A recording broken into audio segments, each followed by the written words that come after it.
श्रीराम श्री ब्रह्मचैतन्य गोंदवलेकर महाराज प्रवचन 27 मे. निर्भिमानी परोपकार ही भगवंताची सेवाच. प्रत्येक मनुष्याला परोपकाराची बुद्धी असणे अत्यंत जरूर आहे. पण तो कुणाला शक्य आहे आणि कुणी करावा याचा विचार करायला पाहिजे.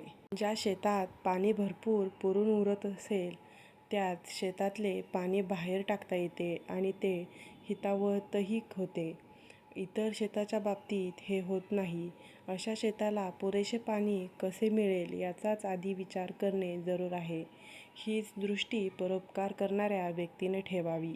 ज्या महात्म्यांनी स्वतःचा उद्धार करून घेऊन जगाच्या कल्याणाकरिता जन्म घेतला त्यांनाच परोपकाराचा अधिकार.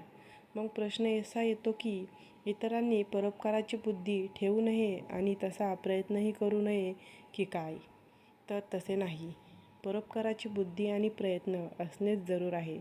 परंतु परोपकार म्हणजे काय आणि त्याचा दुष्परिणाम न होऊ देता तो कसा करता येईल हे पाहणे आवश्यक आहे.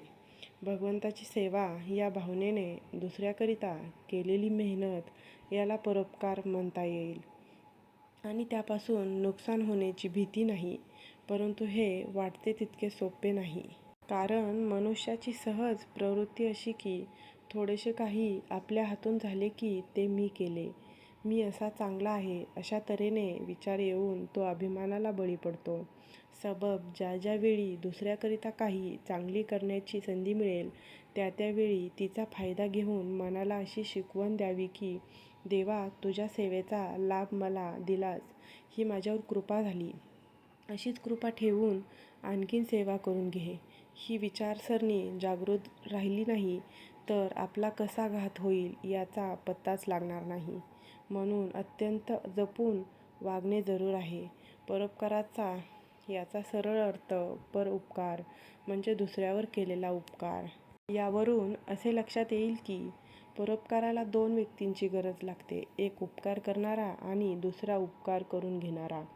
जगातल्या सर्वसाधारण व्यक्ती पाहिल्या तर आपल्या स्वतःवरून असे दिसते की मी एक निराळा आणि प्रत्येक व्यक्ती आणि वस्तू मात्र गणित आहे, सर्व जग निराळे. मनाच्या या ठेवणीमुळेच जर आपल्या हातून दुसऱ्याचे कधी काळी एखादे काम होण्याचा योग आला तर मी दुसऱ्याचे काम केले ही जाणीव होऊन अहंकार झपाट्याने वाढू लागतो. म्हणून परोपकाराच्या बाबतीत अत्यंत सावध राहण्याची सूचना सर्व संतांनी दिली आहे. नामात राहिले म्हणजे अहंकार नाहीसा होऊन सावधानता येते आणि चित्त शांत होते. बोधवाक्य.